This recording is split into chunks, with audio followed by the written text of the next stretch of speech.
Ladies and gentlemen, welcome to The Point. This is your brother Joel Marseille. We thank God for the privilege and the opportunity He gave us to have spent a beautiful year 2024.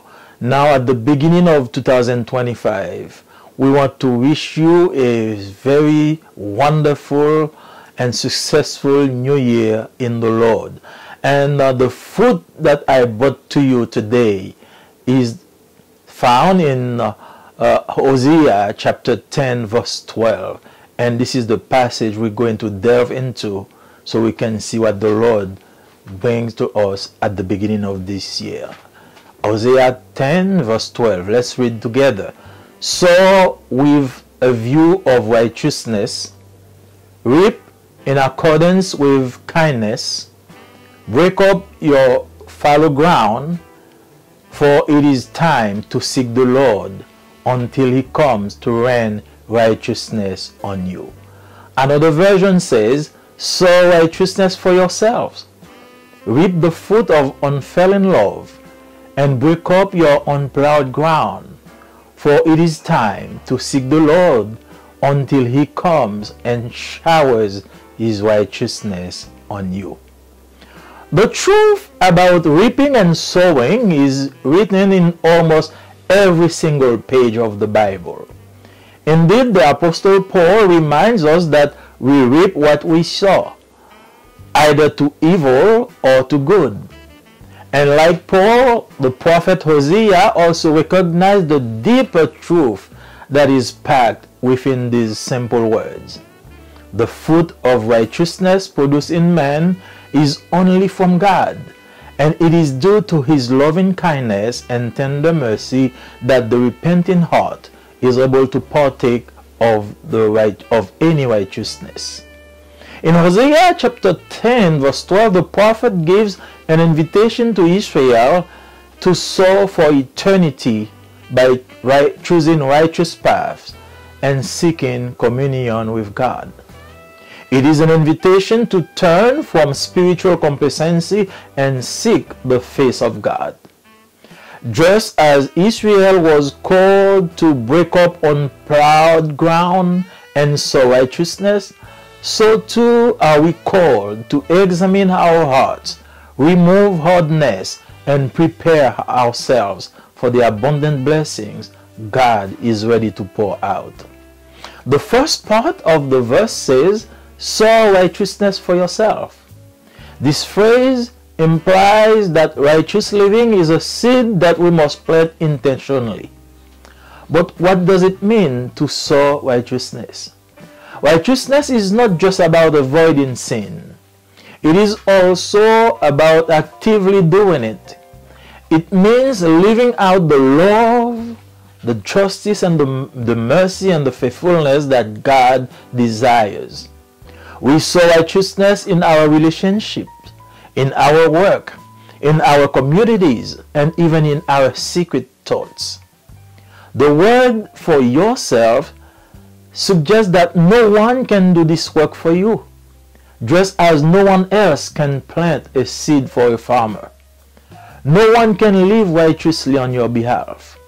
This requires personal effort, discipline, and a heart committed to God.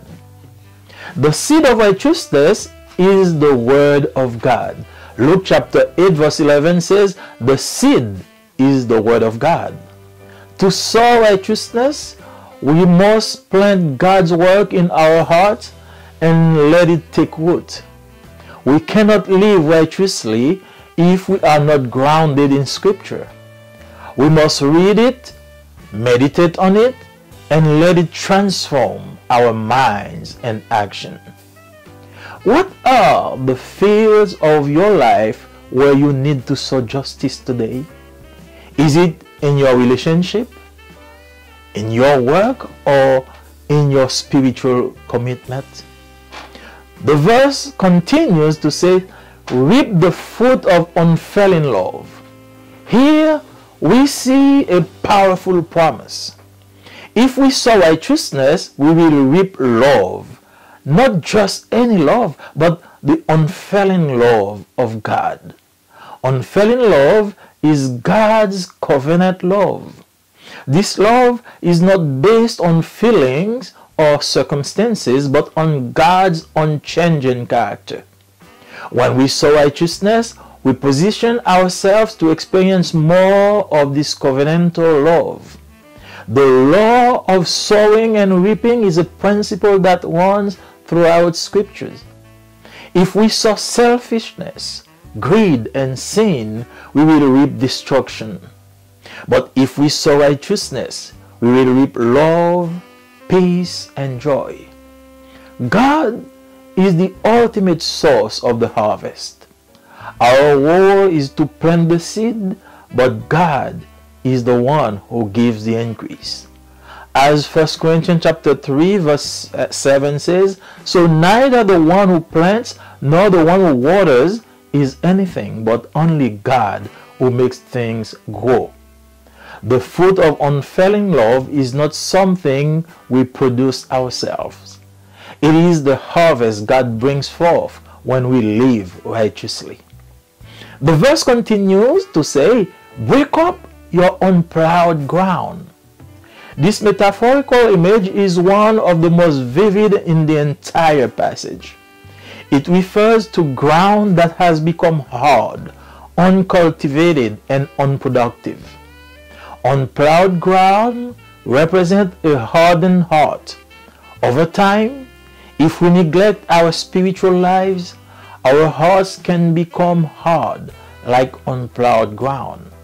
Pride, bitterness, unforgiveness, and sin can create a crust over our hearts, making it difficult for God's word to penetrate. Breaking up unplowed ground is not easy. It requires effort, and it is sometimes painful, but it is necessary. God may use trials, correction, or suffering to break up the hard places in our hearts. As Hebrews chapter 12 verse 11 says, no discipline seems pleasant at the time, but painful. Later on, however, it produces a harvest of righteousness and peace for those who have been trained by it. While we are called to break up our hearts, God also participates in this process. Ezekiel chapter 36 verse 26 says, I will give you a new heart and put a new spirit in you. I will remove from you your heart of stone and give you a heart of flesh. While we must be willing participants, God is the ultimate one who softens our hearts.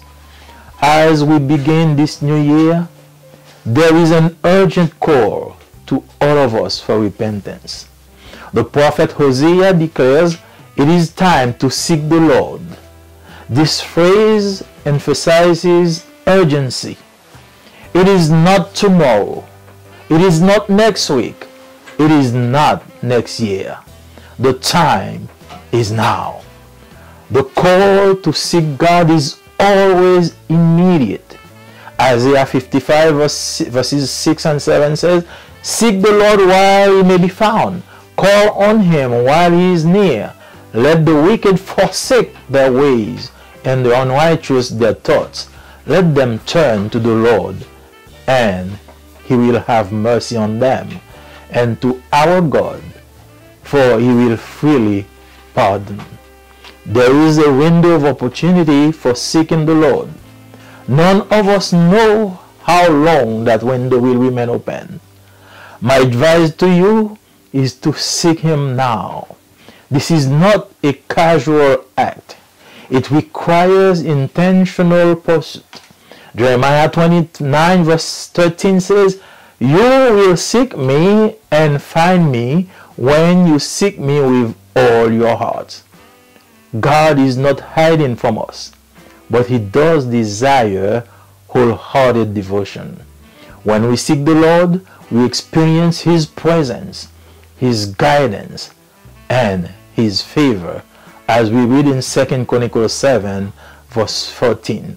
If my people who are called by my name will humble themselves and pray and seek my face and turn from their wicked ways.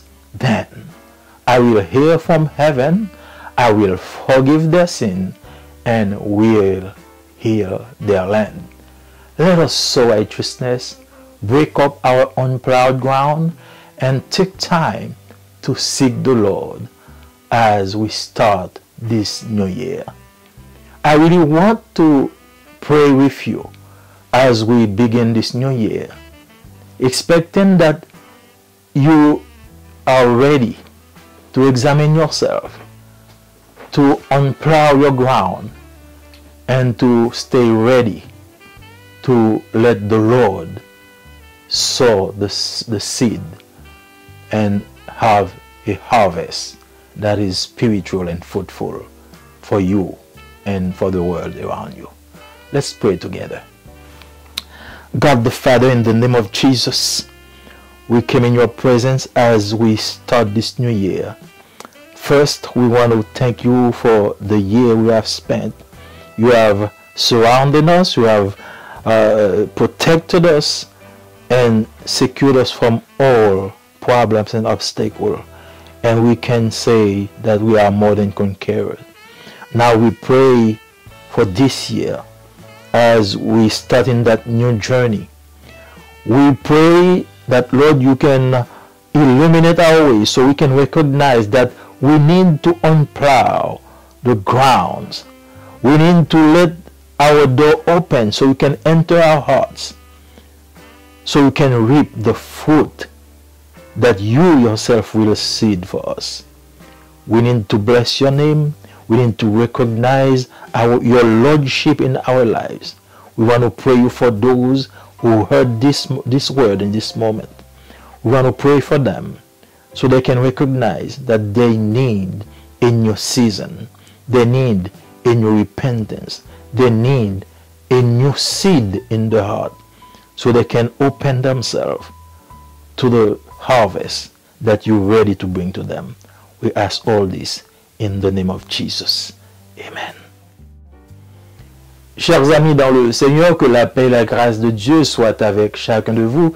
C'est encore votre frère et ami Joël Marseille, vous souhaitant bienvenue sur le programme et en même temps vous souhaitant la bienvenue pour le programme que nous venons d'ouvrir pour cette année 2025. Nous venons de vivre l'année 2024 et nous pouvons dire que nous sommes plus que vainqueurs. Jusqu'ici, l'Éternel nous a secourus.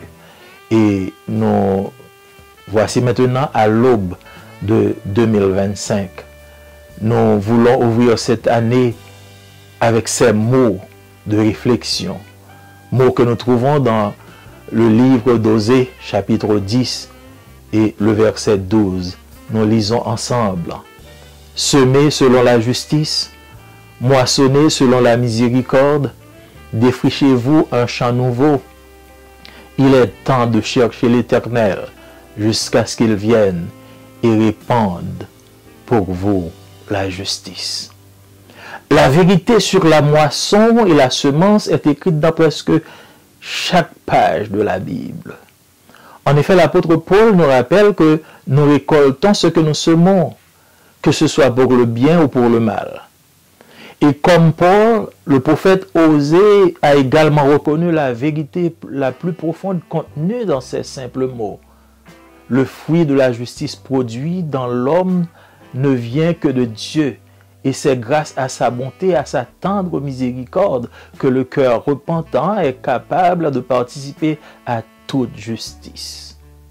Dans Osée chapitre 10, verset 12, le prophète invite Israël à semer pour l'éternité en choisissant des chemins justes et en recherchant la communion avec Dieu. C'est une invitation à se détourner de la complaisance spirituelle et à rechercher la face de Dieu. Tout comme Israël a été appelé à défricher un terrain non labouré et à semer la justice, nous sommes également appelés à examiner nos cœurs, à éliminer la dureté de nos cœurs et à nous préparer aux bénédictions abondantes que Dieu est prêt à déverser. La première partie du verset nous dit « Semez la justice pour vous-même ». Cette phrase implique que vivre dans la justice est une graine que nous devons planter intentionnellement. Mais que signifie semer la justice? La justice ne consiste pas seulement à éviter le péché, elle consiste également à faire activement ce qui est bien. Cela signifie vivre dans l'amour, vivre dans la justice, dans la miséricorde et dans la fidélité que Dieu désire. Nous semons la justice dans nos relations, dans notre travail, dans nos communautés et même dans nos pensées les plus secrètes. Les mots pour vous-même suggèrent que personne ne peut faire ce travail à votre place. Tout comme personne d'autre ne peut planter une graine pour un agriculteur, personne ne peut vivre dans la justice à votre place. Cela exige un effort personnel, de la discipline et un cœur engagé envers Dieu. La semence de la justice est la parole de Dieu. Luc chapitre 8 verset 11 nous dit « La semence, c'est la parole de Dieu ». Pour semer la justice, nous devons planter la parole de Dieu dans notre cœur et la laisser prendre racine. Nous ne pouvons pas vivre dans la justice si nous ne sommes pas ancrés dans l'Écriture. Nous devons la lire, la méditer et la laisser transformer notre esprit et nos actions. Quels sont les champs de votre vie où vous devez semer la justice aujourd'hui? Est-ce dans vos relations? Est-ce dans votre travail? Ou encore dans votre engagement spirituel? Le verset continue pour nous dire « Moissonnez selon la miséricorde ». Nous voyons ici une promesse puissante. Si nous semons la justice, nous récolterons la miséricorde. Pas n'importe quelle miséricorde, mais la miséricorde de Dieu. Cette miséricorde n'est pas basée sur des sentiments ou des circonstances, mais sur le caractère immuable de Dieu. Lorsque nous semons la justice, nous nous positionnons pour expérimenter davantage cette miséricorde de Dieu. La loi de la semence et de la récolte est un principe qui se trouve dans les Écritures. Si nous semons l'égoïsme, la cupidité et le péché, nous récolterons la destruction. Mais si nous semons la justice, nous récolterons l'amour, la paix et la joie. Dieu est la source ultime de la moisson. Notre rôle est de planter la graine, mais c'est Dieu qui va faire croître. Comme le dit 1 Corinthiens chapitre 3 verset 7, ce n'est pas celui qui plante qui est quelque chose, ni celui qui arrose, mais Dieu qui fait croître. Le fruit de la miséricorde n'est pas quelque chose que nous produisons nous-mêmes. C'est la récolte que Dieu fait pousser lorsque nous vivons dans la justice. Le verset continue pour nous dire « Défrichez votre terrain non labouré ». Cette image métaphorique est l'une des plus vivantes de tout le passage. Elle fait référence à un terrain devenu dur, incultivé et improductif. Un terrain non labouré représente un cœur endurci.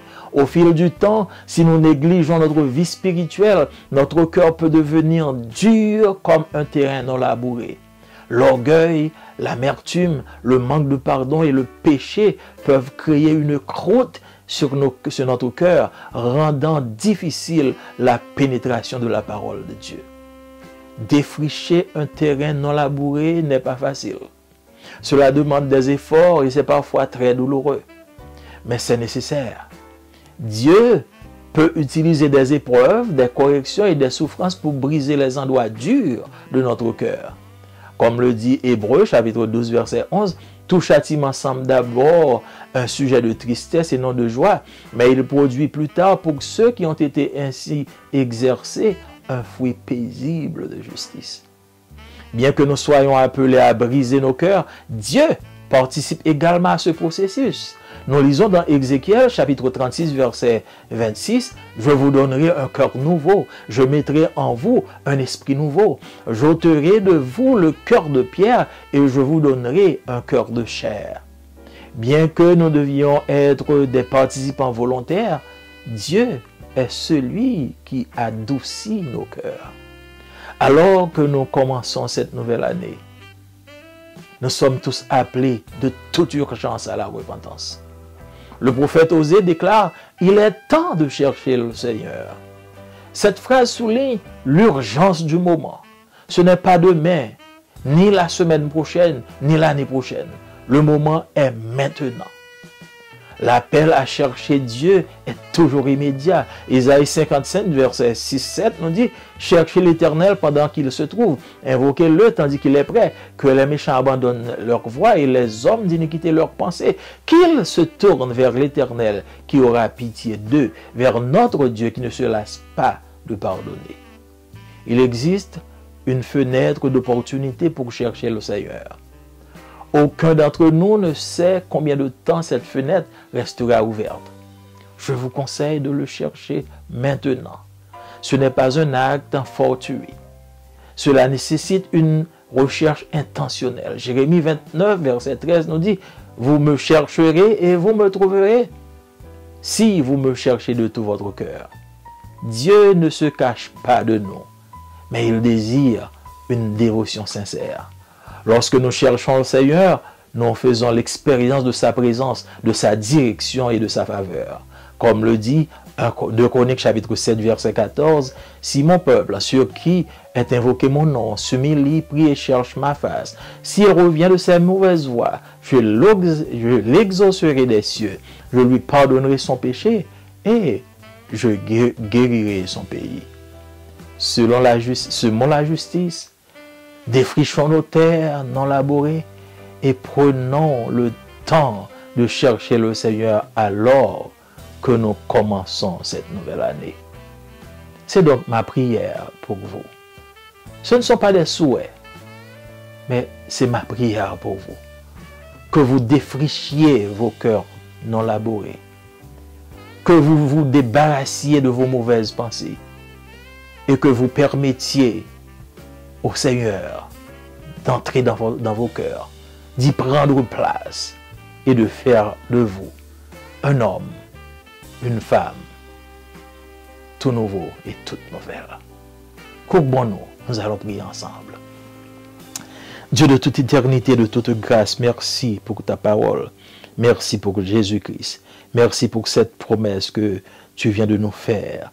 Merci d'abord pour l'année que nous venons de passer, l'année 2024. Nous voulons dire, Ebenezer, jusqu'ici, tu nous as secourus, malgré les problèmes, malgré les difficultés, mais nous en sommes sortis vainqueurs. Et maintenant, nous sommes à l'aube de cette nouvelle année. Nous sommes au commencement de cette nouvelle année, où nous te demandons, cher Seigneur, de nous conduire, de nous diriger, de nous protéger. Permets que nos yeux soient ouverts et que nous puissions voir que nos terrains ont besoin d'être labourés, d'être défrichés. C'est-à-dire nos cœurs ont besoin d'être régénérés afin que nous puissions produire des fruits dignes de la repentance. Sois avec chacun de nous, ouvre nos yeux et permets que ta moisson vienne remplir nos vies. Nous te demandons toutes ces grâces et ces faveurs au nom de Jésus. Amen. Amis, moi dans le Seigneur, que la paix et la grâce de Dieu capable d'avoir, c'est mon frère Joël Marseille, qui souhaitait au bienvenue sur le programme aux 2 points. Nous dit Seigneur merci pour l'opportunité de nous passons une très belle année et que nous commençons une nouvelle année 2025. Et tandis que nous avons ouvert l'année, nous voulons commencer avec un très bel sujet que nous venons pour nous-mêmes dans Osée chapitre 10 verset 12. Nous avons ensemble, il dit si mais la justice pour tête nous, récolter fruit l'amour sans manque, et puis labourer terre qui pas labourer dans nous, parce que l'île est pour nous chercher Seigneur jusqu'à ce qu'elle vienne, il voyait justice pour nous. Nous venons ça dans Osée chapitre 10 verset 12. Vérité que nous gagnons sous moisson et semence li simaye dans presque toute page qui est dans la Bible. En effet, l'apôtre Paul lui rappelle nous que nous récoltons ça que nous simons, soit que nous simons le bien ou pour le mal. Et même avec Paul, prophète Osée lui également reconnaître vérité profonde qui gagne dans le mot ça lorsqu'il dit le fruit la justice fruit justice là le produit dans nous-mêmes dans l'homme et les produits dans l'homme sont grâce que c'est à cause de la grâce de Dieu et tant de miséricorde que cœur repentant nous capables participer à la justice de Dieu. Osée chapitre 10, verset 12, dans Osée chapitre 10, verset 12, le prophète l'a invité Israël à semer pour l'éternité pendant que l'a choisi des chemins justes et pendant que l'a cherché communion avec bon Dieu. C'est une invitation pour nous détourner de ça les complaisances spirituelles et pour chercher la face de Dieu. Même Jean Israël t'es appelé à labourer terre qui n'est pas cultivée pour le semer la justice. Nous-mêmes également, la Bible relève nous pour nous examiner cœur nous, pour nous éliminer dureté dans le cœur nous et pour nous préparer nous à toute bénédiction que bon Dieu prête pour le déverser dans nous-mêmes. Premier partie verset a dit semer la justice pour tête. Frère, ça a impliqué que vivre dans la justice sont graines qu'on doit planter avec intention. C'est pas un bagage capable de faire au hasard. Mais ça signifie semer pour la justice. La justice n'est pas seulement consister à éviter le péché, mais c'est également faire ça qui est bien. Ça signifie vivre dans l'amour, vivre dans la justice, dans la miséricorde et la fidélité que bon Dieu voulait que nous vivions. Nous semer la justice dans la relation nous, dans le travail nous, dans la communauté nous, et même dans la pensée plus secret que nous gagnons. Moi qui dit pour nous-mêmes, ça suggère que personne l'autre monde n'est pas capable de faire travail ça dans la place. Tout le monde connaît, même gens, tout le monde capable de planter un grain, même gens agriculteurs capable de planter un grain, peut-être lui, personne ne pas capable de faire pour lui, personne ne pas capable de semer la justice dans la place. Ça exige un effort personnel, ça exige une discipline, ça exige un cœur qui est engagé vers bon Dieu. La semence de la justice, la Bible définit comme la parole de Dieu. Nous lisons dans Luc chapitre 8, verset 11, dans la parabole, ça il dit que semence-là, c'est la parole de Dieu. Pour semer la justice, on doit planter parole bon Dieu dans le cœur et quitter le grandir, quitter le prendre racine. Nous ne pas capables de vivre dans la justice si nous pas ancrés dans la parole de Dieu. Nous devons lire chaque jour, nous devons méditer, nous devons quitter le transformer esprit nous et action nous. Dans qui partie dans la vie qu'on sent tout doit semer la justice, je dis. Est-ce que c'est dans la relation, est-ce que c'est dans le travail ou bien est-ce que c'est dans l'engagement spirituel qu'on gagne pour bon Dieu? Verset a continué pour le dire, moissonner selon la miséricorde. Nous voilà une promesse qui est très puissante. Si nous semons la justice, nous avons récolté la miséricorde. Pas n'importe quelle miséricorde, mais la miséricorde de Dieu. Miséricorde, ça, n'est pas basé sur des sentiments ou bien des circonstances, mais il est basé sur le caractère immuable, inchangeable de Dieu.